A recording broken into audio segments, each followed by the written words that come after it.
Je m'appelle Jolie Kamuntu, je suis directrice de Radio Maendeleo au Bukavu, c'est dans la province du Sud Kivu, à l'est de la République démocratique du Congo. Exercer la profession de journaliste à l'est de la République démocratique du Congo n'est pas chose facile quand on sait que les médias internationaux, les autres experts ont qualifié le Sud Kivu comme la province cimetière pour les journalistes. C'est pas facile d'exercer dans une province rouge comme ça. Et des témoignages, il y en a nombreux, mais qui viennent à l'esprit. Mais il y a un grand qui me vient à l'esprit et que je ne peux pas oublier de toute ma vie. C'était en septembre 2009, lorsque deux collègues de Radio Okapi viennent me voir avec un message au téléphone. Un message qui disait que, comme vous avez pris l'habitude de parler des choses qui ne vous concernaient pas, votre temps de mourir est venu. Vous allez recevoir chacune une balle dans la tête, en commençant par Kadi, et puis Jolie, et puis Delphi. Et j'étais grosse, je me rappelle, de 8 mois et demi. Et en recevant ces messages, c'est vrai, c'était une coutume dans la province. Les menaces, il y en avait partout. La situation sécuritaire n'était pas bonne dans la région. Et on s'attendait à des menaces parce que la plupart des défenseurs des droits de l'homme le recevaient avant nous. Et avec les collègues, on s'est dit, qu'est-ce qu'on fait? On est allé voir le président de l'Union nationale de la presse du Congo à l'époque, et c'est lui qui était le directeur de Radio Maendeleo. On lui a expliqué, on lui a montré le message, et il nous a demandé chacune, en ce qui les concernait, de ce que nous on pensait de ce message, de la provenance de ce message. On commençait à lier ça à différents reportages qu'on a réalisés, à différents travaux qu'on a faits. À l'époque, je revenais de plusieurs reportages dans les provinces de l'Est et j'étais en train de travailler sur la question de la répression du crime de viol et violences sexuelles à Bukavu. J'étais en train de couvrir les procès devant les tribunaux militaires et civils.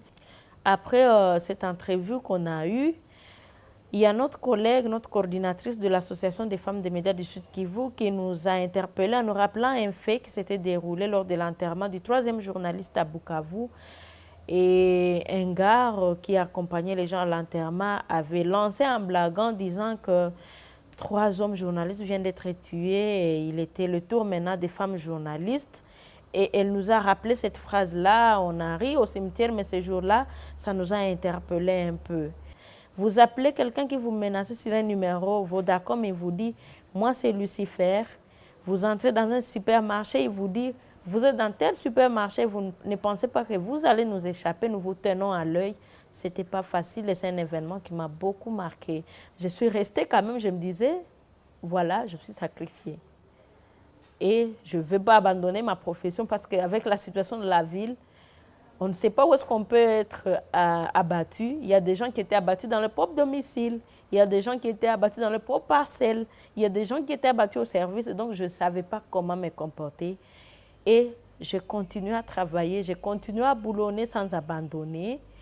C'est une période très, très mauvaise de ma vie dans la profession de journaliste. Et aujourd'hui, je continue à vivre dans cette menace permanente. Parce que jusqu'à aujourd'hui, je ne sais pas qui me menaçait. Je ne connais même pas à quoi est aboutie cette enquête. On a donné le numéro de téléphone du réseau qui nous appelait. Et nous, on pensait qu'avec le développement, la modernisation de la technologie de l'information, de la communication, on pouvait quand même identifier le coin où il appelait. On pouvait quand même identifier d'autres numéros qu'il avait déjà appelés avant nous. Et avoir quand même une évolution par rapport aux enquêtes. Mais jusque-là, rien. Et donc, pour moi, la menace n'en est pas finie. On ne sait pas si l'homme peut se réveiller l'un ou l'autre jour pour exécuter sa sale besogne. On espère que les autorités sont en train de fournir un effort considérable et que ça ira un jour, que cette liberté-là ne va pas rester dans les écritures, dans les livres ou dans les codes et que ça va devenir une réalité pour nous. Mais aujourd'hui, je le répète, c'est encore un rêve auquel on aspire pour qu'il devienne une réalité.